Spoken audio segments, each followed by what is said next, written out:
Niebla, Miguel Unamuno. Prólogo de Víctor Gotti. Prólogo. Se empeña don Miguel Unamuno en que ponga yo un prólogo a este su libro, en que se relata la tan lamentable historia de mi buen amigo Augusto Pérez y su misteriosa muerte. Y yo no puedo menos sino escribirlo, porque los deseos de un señor Unamuno son para mí mandatos, en la más genuina acepción de este vocablo. Sin saber yo, llegado al extremo de escepticismo hamletiano, de mi pobre amigo Pérez, que llegó hasta dudar de su propia existencia, estoy por lo menos firmemente persuadido de que carezco de eso que los psicólogos llaman libre albedrío, aunque para mi consuelo creo también que tampoco goza don Miguel de él. ¿Parecerá acaso extraño a alguno de nuestros lectores que sea yo, un perfecto desconocido en la República de las Letras Españolas, quien prologue un libro de don Miguel, que es ya ventajosamente conocido en ella, cuando la costumbre es que sean los escritores más conocidos los que hagan a los prólogos la presentación de aquellos otros que sean menos? Pero es que nos hemos puesto de acuerdo don Miguel y yo para alterar esta perniciosa costumbre, invirtiendo los términos, y que sea el desconocido el que al conocido presente,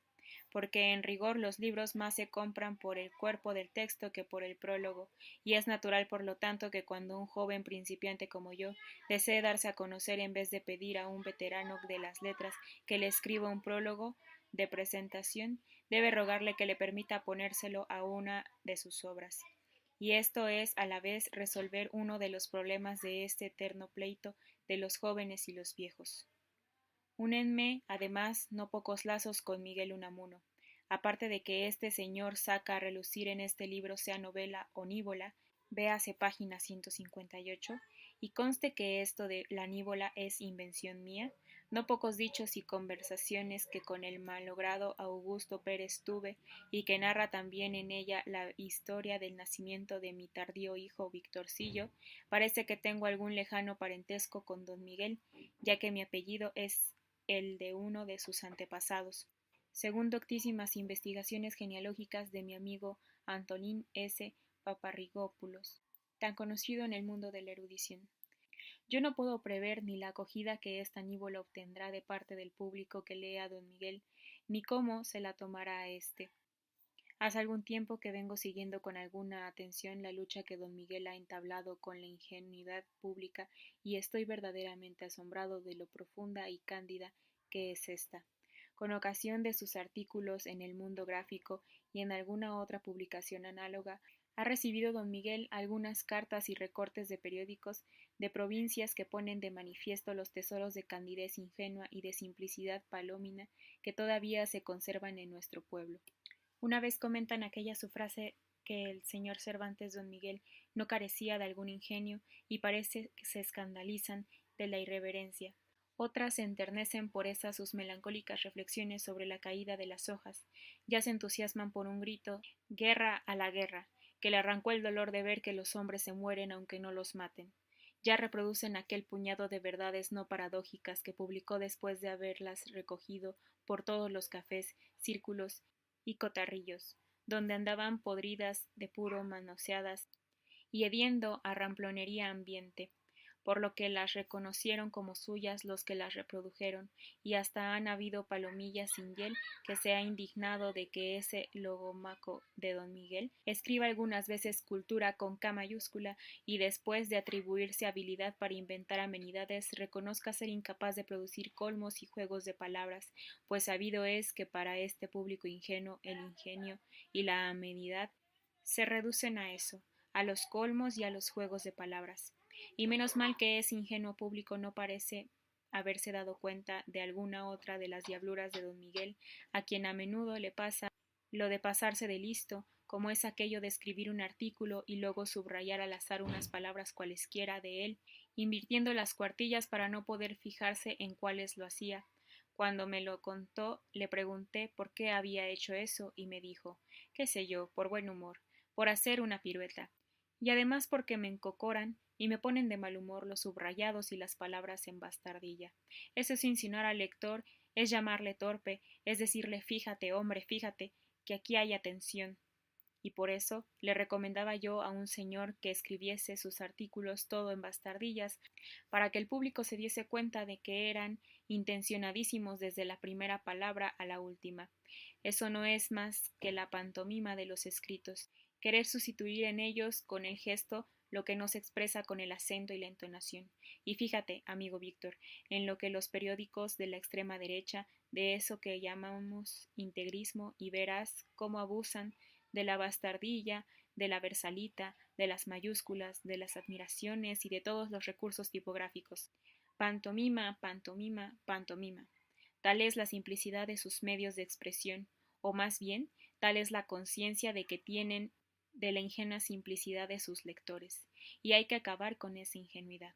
Otras veces le he oído sostener a don Miguel que eso que se llama por ahí humorismo, el legítimo, ni ha aprendido en España apenas, ni es fácil que en ella aprenda en mucho tiempo. Los que aquí se llaman humoristas, dice, son satíricos, unas veces y otras irónicos, cuando no puramente festivos. Llamar humorista a tabuada, verbigracia, es abusar del término. Y no hay nada menos humorístico que la sátira áspera pero clara y transparente de Quevedo, en la que se ve el sermón enseguida. Como humorista, no hemos tenido más que a Cervantes, y si éste levantara cabeza, ¿cómo había de resistirse, se decía don Miguel, de los que se indignaron de que yo le reconociese algún ingenuo, y sobre todo, cómo se reiría de los ingenuos que han tomado en serio alguna de sus más sutiles tomaduras de pelo, porque es indudable que entraba en la burla, burla muy en serio, que de los libros de caballerías hacía el remedar de estilo de estos, y aquello de no bien el rubicundo Febo, etc., que como modelo de estilo presenta algunos ingenuos cervantistas, no pasa de ser una graciosa caricatura del barroquismo literario, y no digamos nada de aquello de tomar por un modismo lo de la del alba sería, como que empieza un capítulo cuando el anterior acaba con la palabra hora. Nuestro público, como todo público poco culto, es naturalmente receloso, lo mismo que lo es nuestro pueblo. Aquí nadie quiere que lo tomen del pelo, ni hacer el primo, ni que se queden con él, y así en cuanto alguien le habla, quiere saber, desde luego, a qué atenerse y si lo hace en broma o en serio. Dudo que en otro pueblo alguno moleste tanto el que se mezclen las burlas con las veras, y en cuanto a eso de que no se sepa bien si una cosa va o no en serio, ¿quién de nosotros lo soporta? Y es mucho más fácil que un receloso español de término medio se dé cuenta de que una cosa está dicha en serio y en broma a la vez, de veras y de burlas, y bajo el mismo respecto. Don Miguel tiene la preocupación del bufo trágico, y me ha dicho más de una vez que no quisiera morirse sin haber escrito una bufonada trágica o una tragedia bufa, pero no en que lo bufo y lo grotesco y lo trágico estén mezclados o yuxtapuestos, sino fundidos y confundidos en uno. Y como yo le hice observar que eso no es sino más desenfrenado romanticismo, me contestó, no lo niego, pero con poner motes a las cosas no se resuelve nada. A pesar de mis más de 20 años de profesar la enseñanza de los clásicos, el clasicismo, que se opone al romanticismo, no me ha entrado. Dicen que lo helénico es distinguir, definir, separar, pues lo mío es indefinir, confundir. Y el fondo de esto no es más que una concepción, o mejor aún que concepción, un sentimiento de la vida que no me atrevo a llamar pesimista, porque sé que esta palabra no le gusta a don Miguel. Es una idea fija, monomaníaca, de que si su alma no es inmortal, y no lo son las almas de los demás hombres, y aun de todas las cosas e inmortales, en el sentido mismo que las creían los ingenuos católicos de la Edad Media, entonces, si no es así, nada vale nada, ni hay esfuerzo que merezca la pena. Y de aquí la doctrina del tedio de Leopardi, después que pareció su engaño extremo. Quio eterno mi credea, de creerse eterno, y esto explica que tres de los autores favoritos de don Miguel sean Senancour, Quental y Leopardi. Pero este adusto y áspero humorismo confusionista, además de herir la recelosidad de nuestras gentes, que quieren saber desde que uno se dirige a ellas a qué atenerse, molesta a no pocos. Quieren reírse, pero es para hacer mejor la digestión y para distraer las penas, no para devolver lo que indebidamente se hubiese tragado y que puede indigestárseles, ni mucho menos para digerir las penas. Y don Miguel se empeña en que si se ha de hacer reír a las gentes debe ser no para que con las contracciones del diafragma ayuden a la digestión, sino para que vomiten lo que hubiesen engullido, pues se ve más claro el sentido de la vida y del universo con el estómago vacío de golosinas y excesivos manjares. Y no admite eso de la ironía sin hiel ni del humorismo discreto, pues dice que en donde no hay alguna hiel no hay ironía, y que la discreción está reñida con el humorismo, y como él se complace en llamarle malhumorismo. Todo lo cual le lleva a una tarea muy desagradable y poco agradecida, de la que se dice no es sino un masaje de la ingenuidad pública, a ver si el ingenio colectivo de nuestro pueblo se va agilizando y sutilizando poco a poco, porque le saca de sus casillas el que digan que nuestro pueblo, sobre todo el meridional, es ingenioso, pueblo que se recrea en las corridas de toros y haya variedad y amenidad en ese espectáculo sencillísimo, está juzgado en cuanto mentalidad. Dice, y agrega, que no puede haber mentalidad más simple y más córnea que la de un aficionado. Vaya usted con paradojas más o menos humorísticas al que acaba de entusiasmarse con una estocada de Vicente Pastor,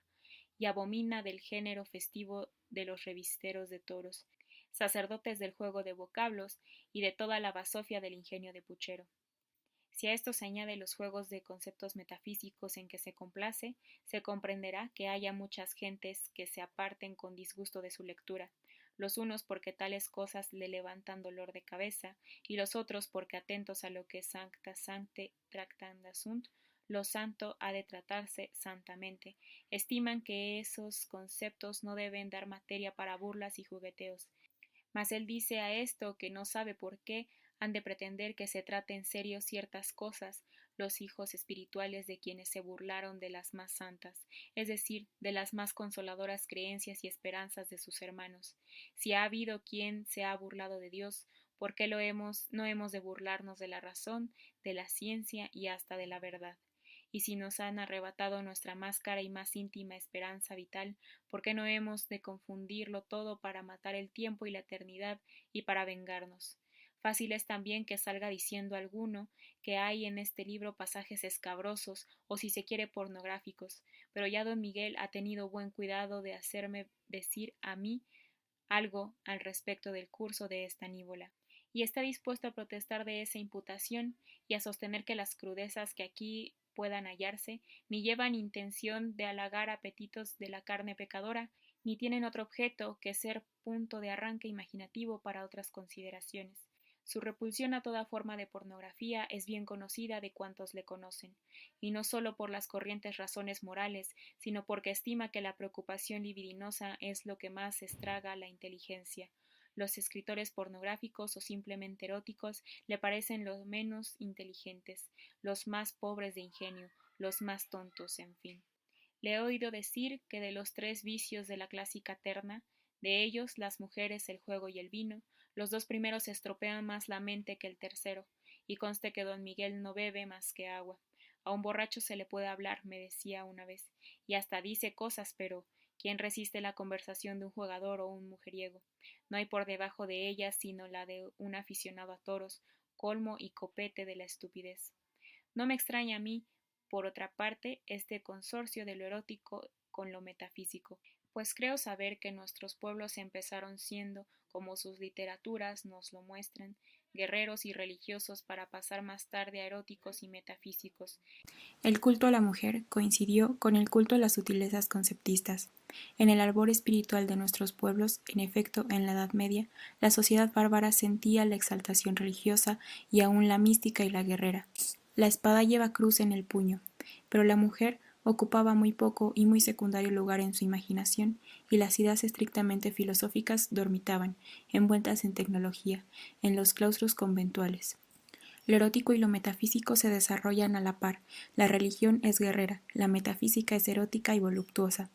¿Es la religiosidad lo que le hace al hombre ser belicoso y combativo, o bien es la combatividad la que le hace religioso, y por otro lado es el instinto metafísico, la curiosidad de saber lo que no nos importa, el pecado original, en fin, lo que le hace sensual al hombre, o bien es la sensualidad la que, como a Eva, le despierta el instinto metafísico, el ansia de conocer a la ciencia del bien y del mal. Y luego hay la mística, una metafísica de la religión, que nace de la sensualidad, de la combatividad. Bien sabía esto aquella cortesana ateniense Teodota, de que Jenofonte nos cuenta en sus recuerdos la conversación que con Sócrates tuvo y que proponía al filósofo, encantada de su modo de investigar o más de partear la verdad, que se convirtiera en celestino de ella y le ayudase a cazar amigos. Sintérates, con cazador, dice el texto, según don Miguel, profesor de griego, que es a quien debo esta interesantísima y tan reveladora noticia. Y en toda aquella interesantísima conversación entre Teodota la cortesana y Sócrates el filósofo partero, se ve bien claro el íntimo parentesco que hay entre ambos oficios, y cómo la filosofía es en grande y buena parte lenocinio, y el lenocinio es también filosofía. Y si todo esto no es así como digo, no se me negará al menos que es ingenioso, y basta. No se me oculta, por otra parte,